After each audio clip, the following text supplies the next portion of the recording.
Hello guys, good morning. This is Utkarsh from Paraguide. So today we are going to learn about some of the cool features of SharePoint Designer 2013 workflows, such as calling a web service or REST APIs, using stages and loops into the workflow. So let's start with creating a new workflow. So before starting the workflow, I will tell you what we are going to do into the workflow. So this is the employee list we have. So what we are going to do in the workflow is using REST APIs that are provided by SharePoint 2013. We will fetch all the information of this employee list into the workflow. So let's start with writing a new workflow. During creating a workflow, I will cover stages, loops, and how we can fetch multiple items into a single request into the workflow. So let's start with it. So I will choose a site workflow. So we can create a list workflow, site workflow both, but I will go with the site workflow. So I will name it something calling REST API. Description can be pulling information using REST API from employees list. The workflow platform will be a SharePoint 13. So this is the initial workflow that it will be generated, a simple blank workflow. We will name it. We will initially create multiple stages. The initial will be an initiation that will contains all the variables that we'll be using into the workflow. Another stage will be a calling REST API. The third one will be after calling the REST API, whatever the response that has been written by the REST API, we will process it. So we'll name it something process REST API response. And the last one will be something finish, the last stage, the end of the workflow. We'll call it finished. Okay. So while using workflows, there's something called log that has been provided. So it is a general scenario that we should log in between the workflow. So that's how we can trace whether the workflow has been in the first stage, second stage. So that is easy for the end user to track where the workflow has been breaked. So we will start with something called workflow initiated. So this will let us notify that the workflow has been started. Then we will declare some variable here.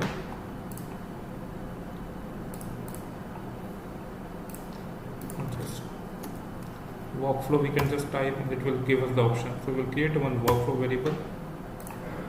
The workflow variable will be in the site URL, we can say. It will be a string. And the value will be we will fetch it from the current context instead of hard coding it. So we will do it something called current site URL. After that, we will set it something, we will require the index variable also. So we'll initially declare it in the top only. Index, an integer variable for iterating the collection of items. Initially we will set it to 0. Okay. So this is just the initiation stage where we have just declared variables that we need to use throughout the workflow. We will just, after doing this, we can just call it to a second stage. Okay. So on the very top panel, so we have something called a web service action, you can say. So this is the new action that has been provided by SharePoint 2013 workflows, a designer. So we'll use this action. Okay. One thing I forgot. Okay. So whenever we call a web service or call a REST API, we need to provide a request header and a response, and we need to fetch that response. Okay. The two mandatory terms are the request header and the URL that we need to call and the response. So we will declare that also here on top level. So it will be something a dictionary because it will contain an objects. So whenever we call a REST API, we must need to pass these two request header. We will create it something, name it something request header, a dictionary. Okay. So we need to specify the type, the accept type, and the value will be something called application JSON. You must be familiar with. Another we need to pass is the content type. So to avoid mistake, I will just copy everything from here. I have noted down earlier. So I will just copy content type string, and the value will be the same, application JSON and data values. So these are the request header that we need to pass with the request. Okay. Now come here. Let's write a URL for the REST API. What we need to call. So as we are fetching a data from employees, so we will keep it get only. So we will generate or we will create a endpoint or REST API endpoint here for fetching the data from the employee list. So initially we will require a current site URL. So we have already declared a variable, so we can just fetch it, a site URL variable. This will give us a site URL. Then we need to format a syntax for the REST API, web, list, and then get by title.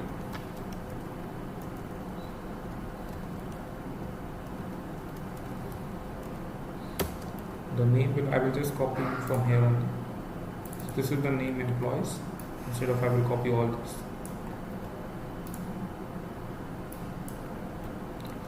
So this is the REST API endpoint that we need to fetch. We can also specify the parameters that we need to, something different filters or any select parameters that we need to pass. So I will specify, instead of pulling all the data, I will select only one field called full name. Okay. One thing I'm saying $select.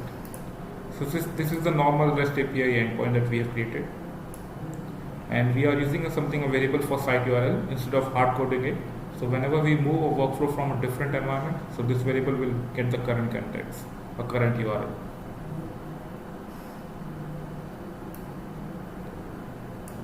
Okay, so this is the URL. Now the next thing is to set the request header that we need to pass with the request. So we will comment on the right icon. We can go to properties. We will specify other parameters here. So request header is the variable initially we declared. So this is the response content variable that will hold all the response from the server. So we'll create a new variable here for holding the response content. It will be a dictionary because the data will be in the form of object, a JSON object. Okay, so these are and there is a response code variable already. String variable. So this stage will call a web API and will return a response. So we'll log it here whether there is some. So whenever this action has been performed, so we need to get a response whether the web service has been called successfully or what's the response for that. So what we can do is we can log the response code for the REST API. So we will log it response code and the variable name that we have created. Response code. You can use this one also, this one.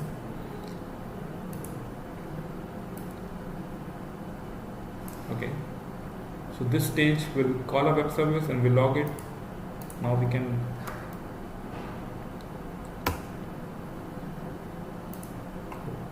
go to the another stage for processing the response. Okay. So this stage will call the REST API and will return a response. Now we need to process it. Okay. So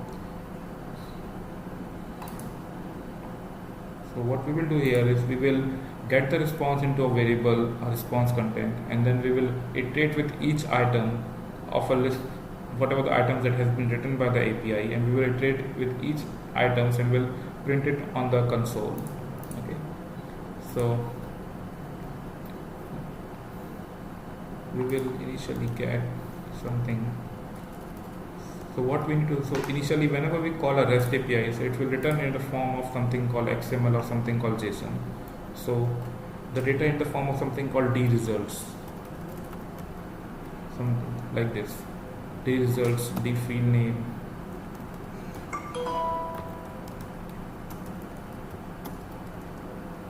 So you can see, so this is, so result will be in the form of D results. So what we need to do is we need to fetch that response and we need to iterate with every item into the results. So what we will do here is something called, we will fetch the D results. So get, we need to use the get action for it. It will ask for a path. So the path will be something called D results. From where we need to fetch, we will specify the response content and we will store into some dictionary. So we will create a new dictionary for it, a list items, or we can say item collection. It will be a dictionary variable. Now, so this will give us all the results, all the response from the REST API. Okay. Now, for iterating it, we need to find a count that how many items have been written using the REST API. So what we can do is here there is an action called count items in the dictionary. So we will pass the dictionary item collection and it will return a count. We can log that count, at the total number of items. We can verify later whether it returns all the items or it has been failed something. So we will return something log here, log count the variable name. So let's workflow variable, then select the variable name count. We can something total items. Okay. So let's start with looping that items. So now what we will do is we will start a loop.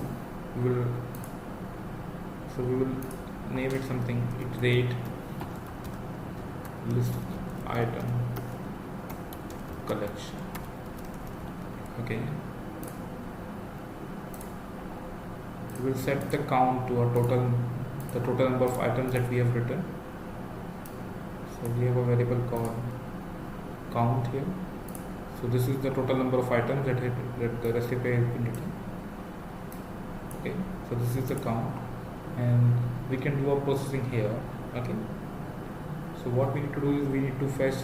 So our employee list has a full name here. You can see full name.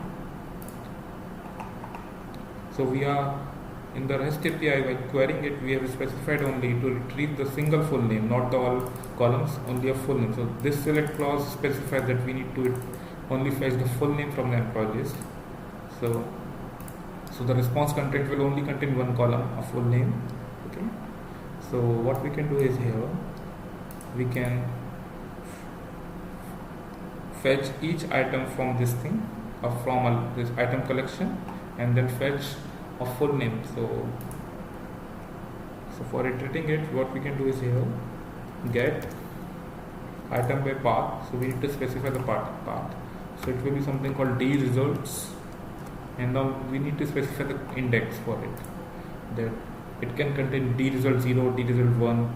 It will be till the number of count, the number of items that it has been written. So we will use it something, the index parameter here.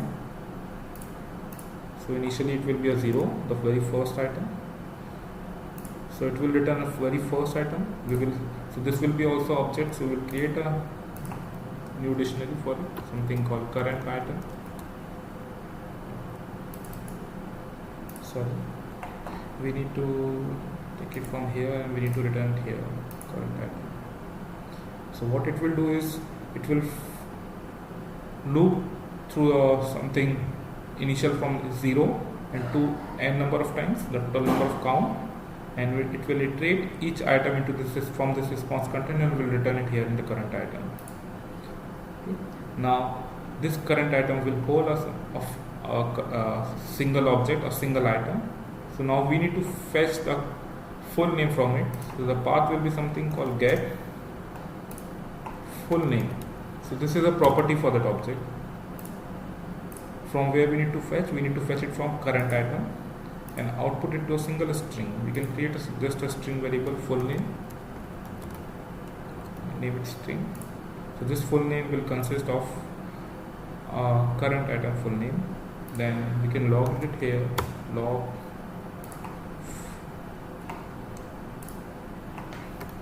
we can specify the text, employee full name, something called full name. Okay. So this will log the full name. Now we need to increase the index count to iterate the second item, the next item. So what we will do is we will increase the count by 1 for the index. So we will like this, do calculate value. So we need to specify the parameter. So it will be an index parameter for which we need to increase it by 1, and output will be in the calc. And then we need to reassign it to a index variable. Then we set workflow variable index to a calc, the +1 value we can say. Okay. So as you can see, this workflow contains stages, different stages. So we can break our workflow into different stages. So if we have a complex workflow, then we can design a workflow with multiple stages. This is the transition that if we need to skip, suppose I need to skip this stage on some conditions, then we can define some certain conditions also here. So just click and enter. So there it will provide you. Suppose I will delete it here. Let's see what options it provides here.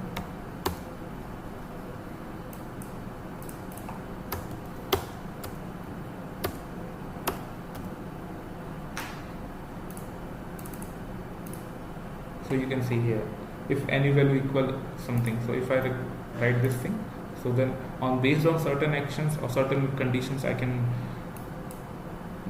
transit it to different stages. So this is the block that it provides. Now I will just go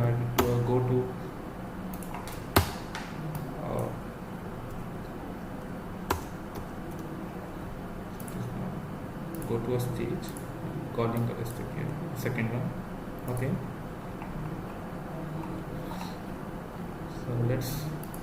So after iterating this, we can just write it to something a finished stage, and we will log it here. Workflow executed successfully. And we will end that workflow. Okay. So this is the normal workflow that will call our REST API, will fetch the information from the employee list and will populate here on the console. So I will again explain you from the start. So what we have done in the initial stage. So this stage will contains all the variables that we are going to use in the workflow. So you can see a site URL, that a current site URL, index variable for looping the items, and a dictionary variable. It is a request header that we need to pass with the REST API. After that, we have another stage called calling REST API. We are creating a endpoint. We are passing the request header with it. So this is the endpoint that we have created. Site URL, the name of the list, and what parameters, what columns, properties that we need to fetch. This is the request header, and this is the response content. Okay. After that, it will fetch the response. This line will log the response code, whatever the response code that has been written using the REST API. So suppose if there is any mistake in writing a REST API or calling a REST API, so this response code will notify us that there is some error, some different error. Otherwise the response code will be okay. After that, this response content will code all the list items that has been written from the employee list. And then we are fetching that, we are pulling all the data from the response content and storing in this variable item collection, and then we are getting the total number of count that has been written in this items, means the collection count, the total number of items that has been written. And after that, we are iterating that list item collection one by one. So we have declared an index variable on the top that will be used as a index, or we can say a integer variable for indexing the whole loop. So what we are doing in the loop is we are iterating the loop till n times, till the total number of items that has been returned from the server. This statement will, the d results, so index will be something d result 0, d result 1, d result 2. What it will do is it will fetch the single item from the response content and will store it here on the current item. So it's a temporary variable inside a for loop, we can say. And then from the current item we are fetching the full name and we are logging it here. After that we are increasing the count by 1 for the index to fetch this another item, and then this variable will increase the count and will set it again to the index. So let's try it whether there is any error on it. No. Let's publish it.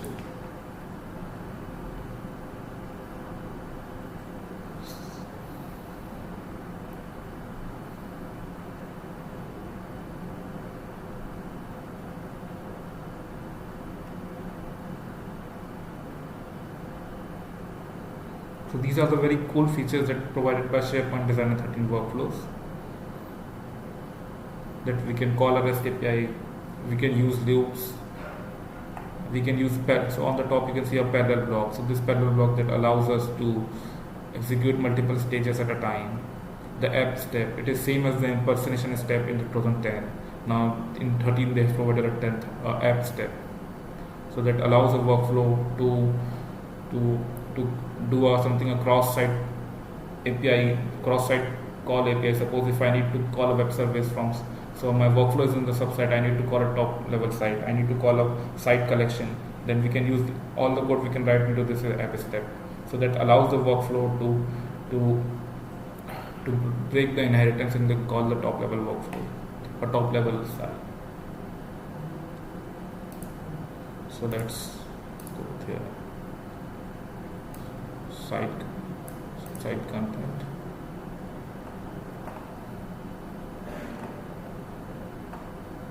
So here we have site workflows. What we have name provided is calling REST API. So they are different. So this is the workflow that we have created, pulling information using REST API. So let's run it.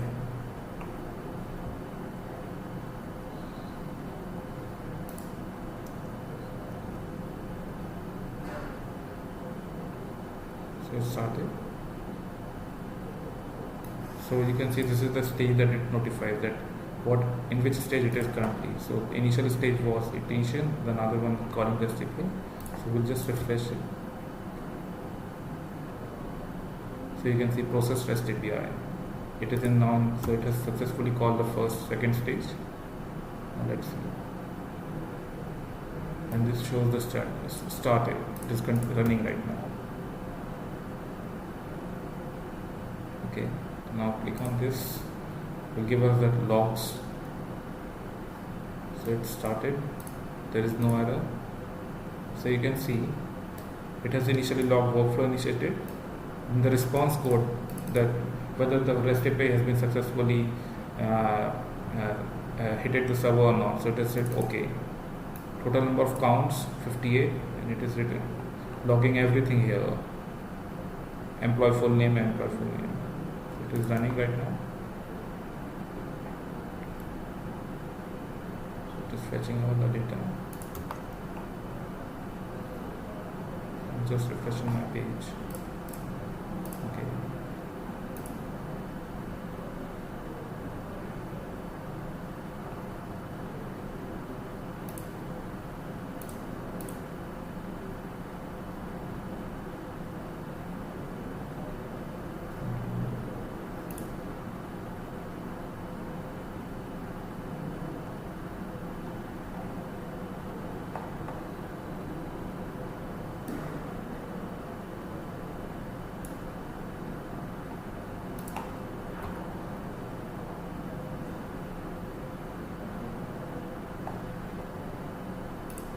Users. Now you can see at the end the workflow executed successfully now, and the status is completed, and it will show us the last stage. Let's go with the workflow status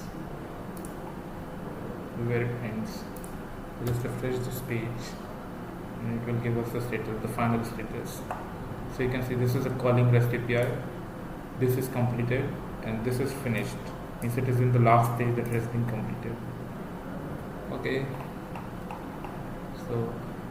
So this is the simple workflow that we have created for calling a web service using loops and stages. So thank you for watching this video, and have a good day. You can visit us www.paraguide.com.